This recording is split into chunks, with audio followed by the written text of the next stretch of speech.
Forming matriculants Dylan Gouveia. To both of you, a very warm welcome. Thank you for joining us on the program. Thank you, Peter. All right, let me start with you because it's been quite a journey, 12 years of education, and well done. You're top performing students. The IEB results came out. Your feelings and your thoughts about your journey and finally the results? Well, I think I surprised myself actually with how well I performed in matric. I aimed high, but I even surpassed my own expectations. And I'm just really excited to venture into this new chapter of my life that will hopefully present itself with more exciting challenges.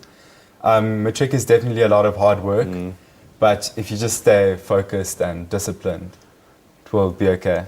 All right. Now, what are the reasons why you succeeded? Apart from being born with good genes and a high IQ, the school that you go to plays a big role in that, doesn't it, Dave Wiggett? And I guess we talk about this business plan and you know, looking at it complementary and holistically. Tell us a little bit about the model that you've employed to be able to produce students like Dylan.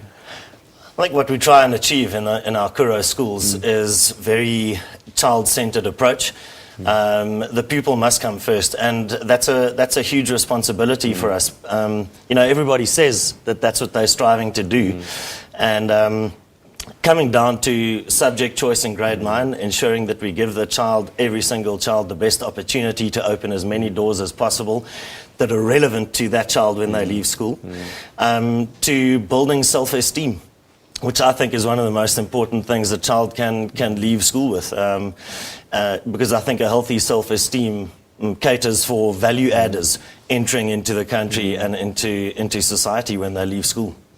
And, you know, in the intro we said that you work quite closely with government. What kind of partnerships are you forging to make sure that you're producing these students, and also that government's hopes and ambitions for producing students is reached? There's no formal partnership between the Curro group and government, but I think we are bridging a gap possibly between what is sort of understood as traditional government schooling and traditional private schooling. In two ways, very simply.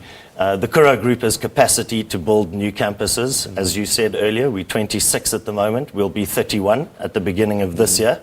And so we're able to open our doors to more pupils quite quickly. And then secondly is affordability. Our school fees in the Curro group are cheaper than traditional private schooling as we would understand it. And so in that way, I think we can help government create further capacity in their existing schools as more pupils see us as an option for their schooling. All right, now Dylan, look, you had to work hard, no question about it, but I guess getting to the right school probably helps a lot. What do you think helped you at your school to be able to get you to where you are now? Well, something I definitely learned from my school, Curro Aurora, was never to accept mediocrity, because in today's day and age, being average is just not enough. You need to excel and you need to work hard in order to achieve high results. It was Nelson Mandela who said that your playing small does not serve the world.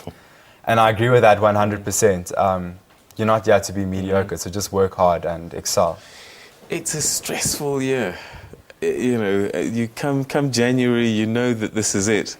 How did you and your peers manage all the drama that surrounds being in matric, and then the lead up to the actual exams themselves, and oh my goodness, waiting for the results? What did you learn to get through this year? Because there's, you know, millions of children who are going to go through this process, and it always seems to be a stressful thing. Yeah, there's no doubt about it. It definitely is a very stressful process. I think one of the most important things of achieving success in matric is keeping balance. You need to also focus some time on extracurricular activities, and maintaining a healthy social life is also very important. Otherwise, I think you'll just get bored or you'll burn out eventually. So balance is really key to me. Parents, how do you manage them? Because they're all frightened and they sort of entrust you with their children. How do you manage the parent-child relationship at a school like yours? Peter, as a parent yourself, I think you know the stress you're about to undertake. We have to keep our sense of humour at play. and at the same time balance that with, you know, the fragility that is the self-esteem of all of our pupils that we need to manage. I do think the parents write the exams with their children. They feel the stress, arguably more than, particularly in the days leading up to the announcement of results and so on. But we have to be a physical presence in that equation with the parent and the pupil, guiding them through that. This is our business. This is what we do. And they do it for the first time. And so, you know, one needs to guide them through that, but do so gently. But there are times where one has to be firm and tell the parent exactly where they need to stand and let their child fly. Wow. Okay, big question. You know, questions are being raised about standard of matrics, quality and that kind of thing.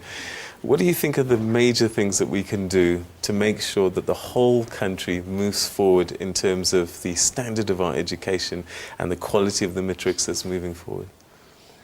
I think we have to expect much. I'm going to refer to what Dylan referred to as mediocrity. I think too often our society accepts mediocrity, or we have that excuse mentality. We demand of our pupils a high level of accountability. They have to be the owners of their world and their lives. And with that comes high expectation. So if our pupils have high expectations for themselves, as they now go into society and become citizens and value adders, they need to ripple that out. As idealistic as that may sound, that is what we believe unequivocally at our school, that these young people need to go and see the South Africa that they want to see. It's in their hands. They can do that. All right. We've run out of time, Dylan, but very quick advice for people writing matric this year. Just remember to work hard, and like I said before, keep balance.